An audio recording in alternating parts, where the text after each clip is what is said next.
أهلا بيكم في شارع بين الحارات، واحد من الشرايين التجارية الشعبية المهمة في قلب القاهرة.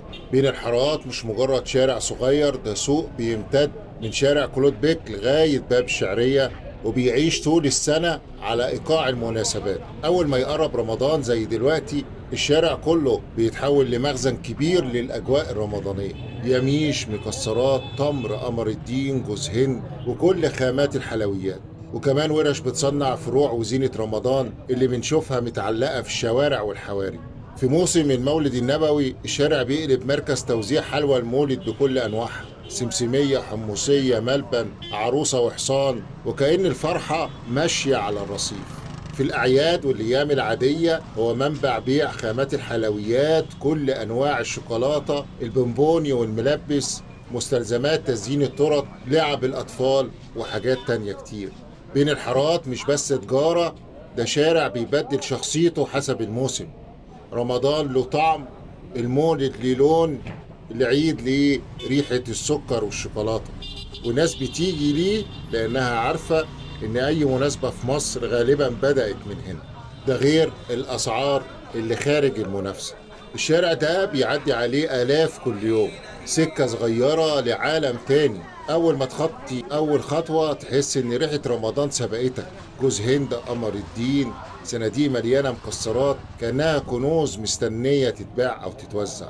هنا مش بس بنشتري خزين رمضان، هنا بنشتري طقوس، بنشتري أول عزومة، أول صينية كنافة، أول لمة حوالين السفرة. بين الحارات الشارع اللي بيعرف إن رمضان جاي قبل ما الهلال يظهر في السماء. تعالوا ندخل أكتر ونشوف قلب رمضان وهو بيتحضر.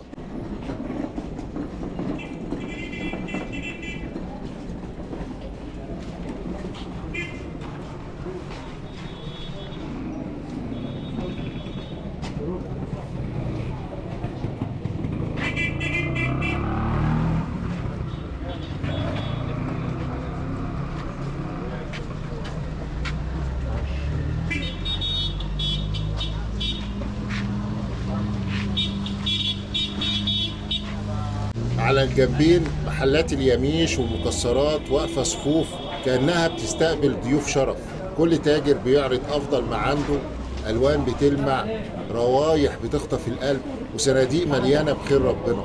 النتيجة كرنفال حقيقي لاستقبال الشهر الكريم. خيرات الله على الجنبين، وابتسامات بتسبق البيع والشراء. هنا التحضيرات مش بس تجارة، دي بهجة، دي طقوس بتتكرر كل سنة، بس عمرها ما بتبقى عادية. تعالوا نستعرض، نتفرج، ونستمتع بأجواء رمضان وهي بتتولد قدام عينينا.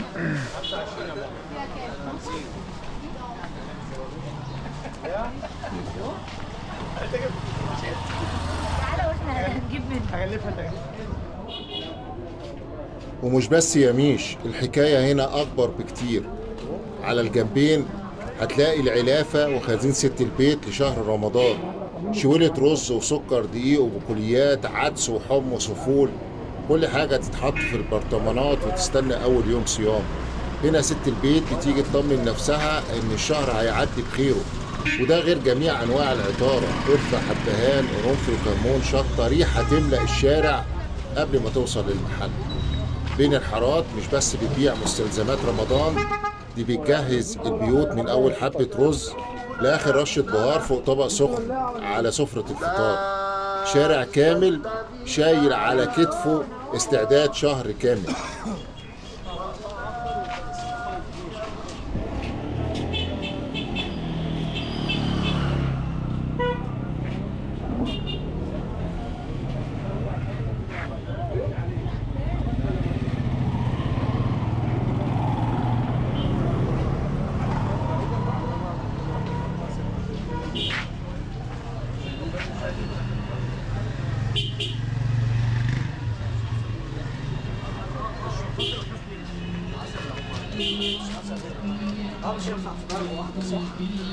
ولسه الحكاية ما خلصتش، هنا كمان ورق لف الحلويات والعلب بجميع أشكالها وأحجامها: ورق سلوفان شفاف، ذهبي، فضي، نقوش رمضانية، فوانيس، ألوان مبهجة تسر العين قبل القلب. البهجة مش بس في طعم الحلو، البهجة كمان في لفتها، في الشياكة اللي تخلي العلبة هدية.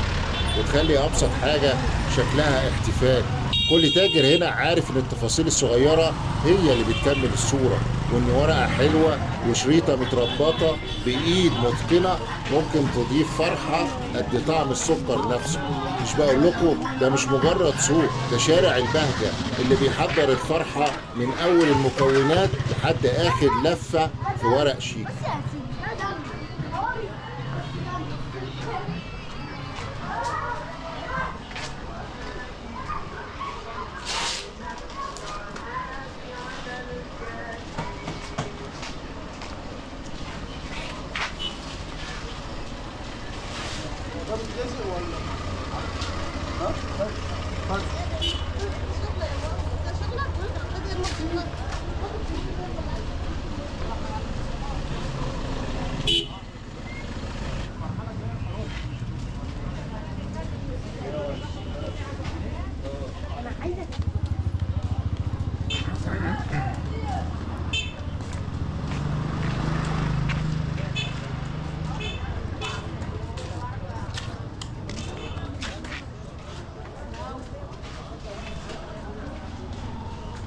واحنا ماشيين بنلاقي عالم تاني بيتصنع في صمت.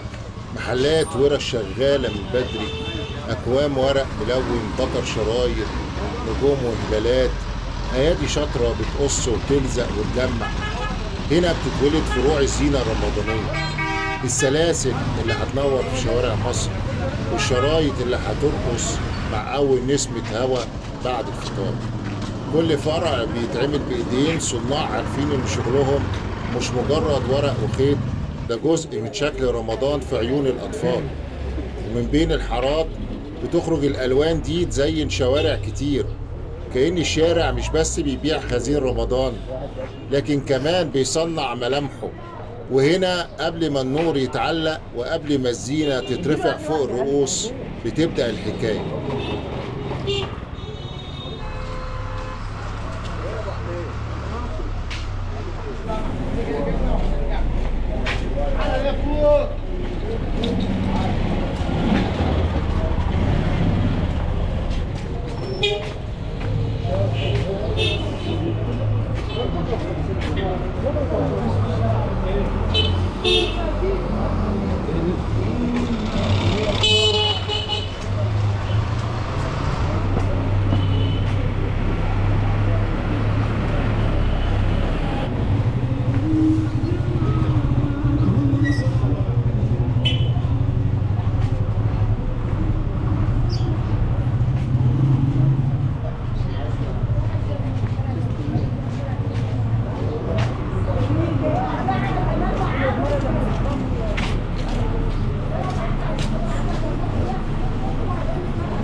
هنا بتصنع الزينة، وهنا بتباع أسباب السعادة، من أول خامة لحد آخر لمسة فرحة.